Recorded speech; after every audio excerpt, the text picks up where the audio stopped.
I'm Liz Pente, and I'm from the University of Huddersfield. We put today together basically to explore the idea of co-production, particularly as it applies to historical research. So we've invited a variety of PhD students from different universities to talk about their research. Today has been about getting PhD students together who are interested in co-production as part of their doctoral research, whether they've used it and rejected it, whether they're interested in using it but have found it challenging, or whether they're fully engaged in a co-produced research project, and discussing the challenges specifically from a PhD perspective of co-production as a methodology. I found today really useful. It's been really great to get together with other PhD students, and because I'm at the end of my PhD now, to kind of encourage them through and to show them that there are success stories to co-production, and that though it's difficult, it can be done, we can do it together. Today's been fantastic in meeting other people who are going through the same experience at the moment, and it feels like we've all kind of supported each other in terms of how we're going to use co-production throughout our studies. I like how everybody's been able to speak openly, to say what has concerned them and to say what they've been inspired by, and in a way which is productive actually. The biggest challenge for me today has been in trying to explain what co-production is, because it's an idea that I have in my mind that I find very difficult to put into words, and that's also the value of a day like today, is that you get to hear the way other people put it into words, and that's really important. I think there are differences between collaborating with community groups and co-producing with community groups. Collaboration happens all the time in a variety of ways. The difference between collaboration and co-production is that co-production seeks to develop new knowledge. That what it's doing is it's looking at the data and working with community groups to reveal new insights into the data.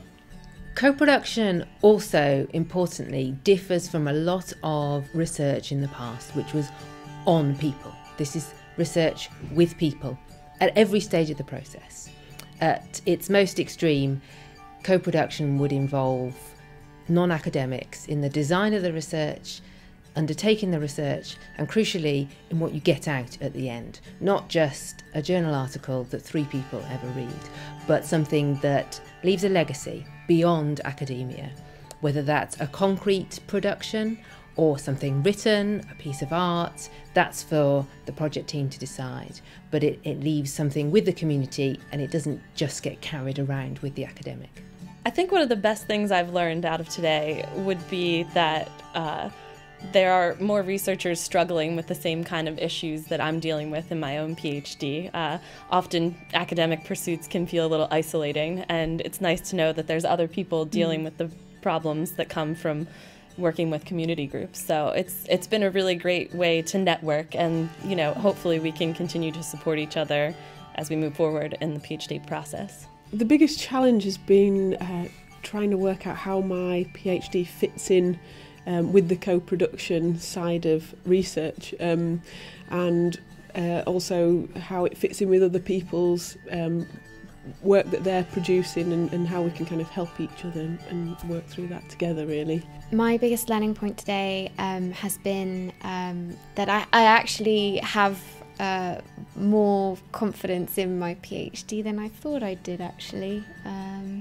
Yeah, and that I still want to see it through. I think is a determination type of thing. I think a group like this should meet bi-monthly or at least once a quarter.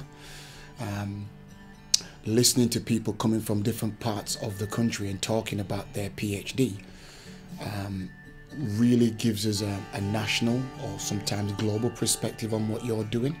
So I think it's really, really helpful.